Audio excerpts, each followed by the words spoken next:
The corruption case against former National Assembly Speaker Nosiviwe Mapisa-Nqakula has now been referred to the High Court in Pretoria for the 16th of October, and that's when a pre-trial conference will begin. Mapisa-Nqakula appeared in the Pretoria Magistrate Court just a few moments ago on charges related to alleged corruption during her tenure as Defence Minister. She's facing 12 counts of corruption and 1 of money laundering. Part of our team in court is Canny Maphanga, who joins us now live for a sense of what else came out of today's proceeding. And Canny, as expected, it was a relatively brief appearance with this matter now moved to the High Court. Indeed. Good morning to you, Ayanda, and to the viewers at home. The wheels of justice have been set in motion in this very high-profile corruption matter that is now being transferred, as expected, to the Gauteng High Court in Pretoria. That is the 16th of October 2024, where we expect the pre-trial conference to take place. Now, we understand that at least over 30 witnesses are going to be called in this matter that the investigating directorate is bringing. Of course, the stakes are very high for the former speaker, who is facing very serious Schedule 5 charges, that is 12 counts of corruption, 1 of money laundering. We know that if the investigating directorate is successful in convicting and prosecuting her in this matter, then we can expect quite a heavy sentence to follow. But of course, the stakes are also incredibly high for the investigating directorate, who are now facing another high-profile corruption probe. We know that they've had some challenges along the way, and South Africa is eagerly watching to see if they'll be able to prosecute this matter. Of course, public perception expects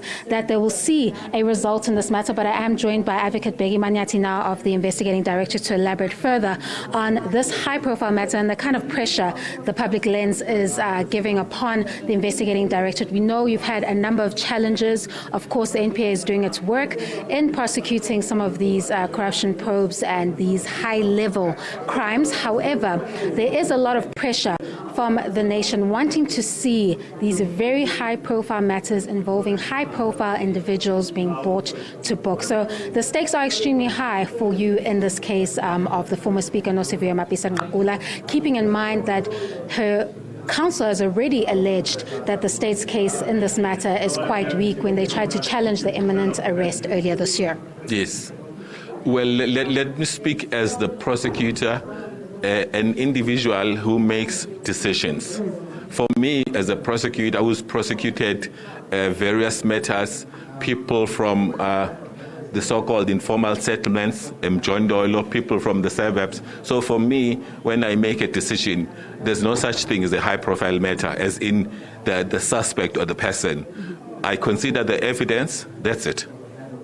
Well, what we're speaking of is a public perception and pressure on this particular unit that was brought about to deal with these high-level crimes, and the pressure that the NPA has now, or the investigating directorate rather, to see this matter to its end and see that justice is served and is seen to be done in this matter by the public, as we are dealing with this plague that is corruption in our society, and South Africa wants to see results. Yes, absolutely.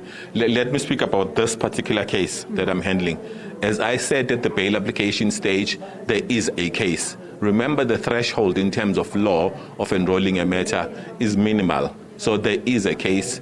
In this instance, in addition to the evidence of the complainant, who has said under oath, I paid gratifications, in simple terms, bribed. I paid gratifications to the accused. There is evidence that was obtained independently that is corroborating the version of the witness.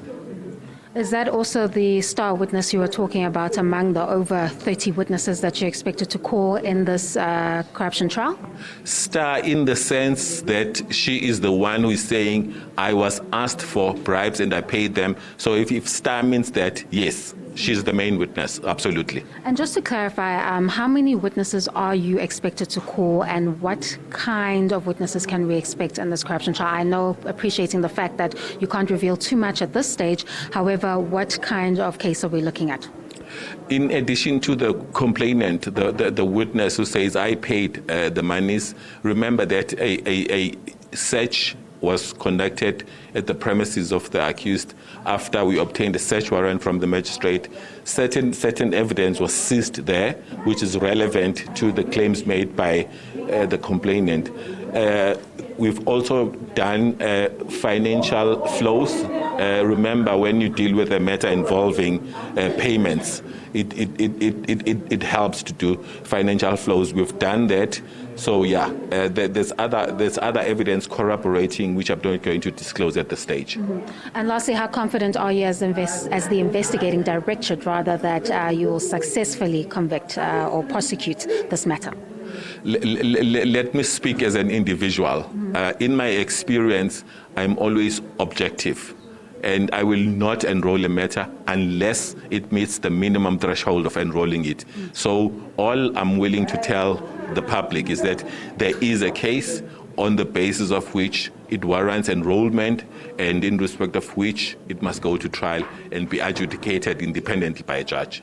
All right, thank you very much. You've heard it there first from Advocate Bheki Manyati of the Investigating Directorate, expressing some confidence over this case that is heading to the Gauteng High Court in Pretoria on the 16th of October 2024. Now, that is a pre-trial date. We expect that that will be just a pre-trial conference that will take place, and then we can expect that the trial will move forward after that. It's going to be quite a lengthy trial, I expect, considering the number of witnesses that the state is expected to call. But however, we'll see how that will unravel in the coming months, Ayanda, when we give you that rolling coverage of that trial of the former Speaker, Nosiviwe Mapisa-Nqakula.